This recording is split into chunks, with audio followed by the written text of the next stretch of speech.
I jolted awake to howling wind and cascading snow in the dead of night. I scrambled to my feet and brushed the snow off my shoulders. Where was I? How in the blazes did I get here? Why didn't I have a coat? My head throbbed in tempo with my racing heartbeat, and I couldn't remember anything before the wind woke me up. I saw a red light in the distance. Radio tower. I decided that was the best chance of finding shelter, find my bearings, and maybe even get help. My only chance. The wind strengthened in intensity and tried to force feed me some sleet. I had to get moving. I started in the direction of the red light, arms wrapped around my body. The moon emerged from behind some clouds, and I could faintly see some boot prints in the snow going in the same direction. They overlapped, all massed together as if a large group of people had gone the same way. People. I needed someone to help me. Anyone. I quickened my pace. Within 20 minutes, I entered a naked forest, and the trail led up to a tree with a dark blot on it. Thinking it was a person, I sprinted towards it, but instead hanging on the branch was a coat. I was shivering so severely, I was barely able to put it on. This coat was a godsend. Someone in the group must have had an extra one and misplaced it somehow. Must have been crazy. I could have used 2 layers at this point if I could. As I walked, I began to see tracks split off from the main path. At random intervals, I observed long lines of 5 or 6 gashes up to 15 feet. Perhaps they were the reason some of the expedition had gone their own ways. Bears were definitely a present danger. I hated bears. Some individual tracks went left and some right, but I couldn't tell where they went further than a few hundred feet.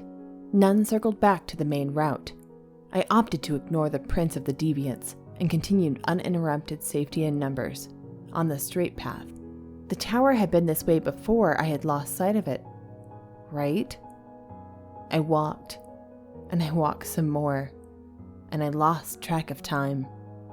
I had been plodding through the snow, following the prints that were the only evidence anything else was alive in this terrible place. Your mind tends to disengage when following a trail, and you don't know how long the road goes. It's as if you leave your mind behind miles ago while your body keeps moving.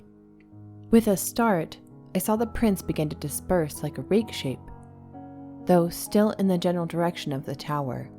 My heart raced, almost bringing a sensation of warm back to my numb fingers.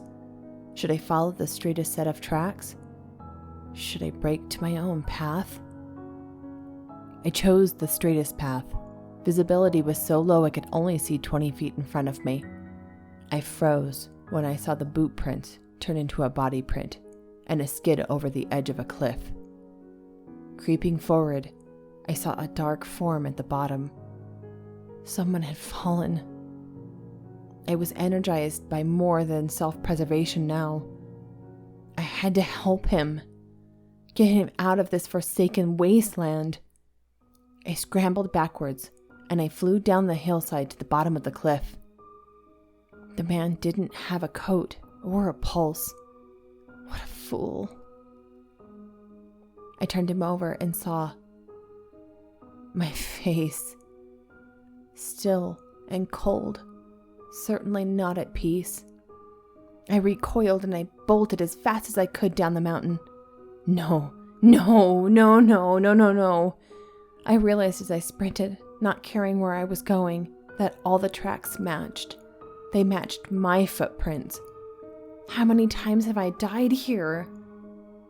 I heard a budging call behind me and a loud crashing sound through the trees.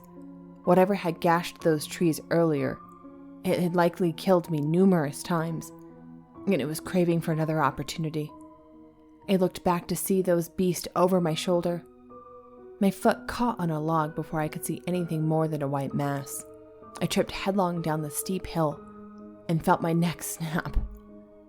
I was paralyzed face down in the snow. I couldn't breathe. My lungs weren't working. Heavy breathing and crunching footsteps came closer until they could come no closer. I heard the creature's weight shift, and pressure built on my head until I jolted awake to howling wind and cascading snow in the dead of night.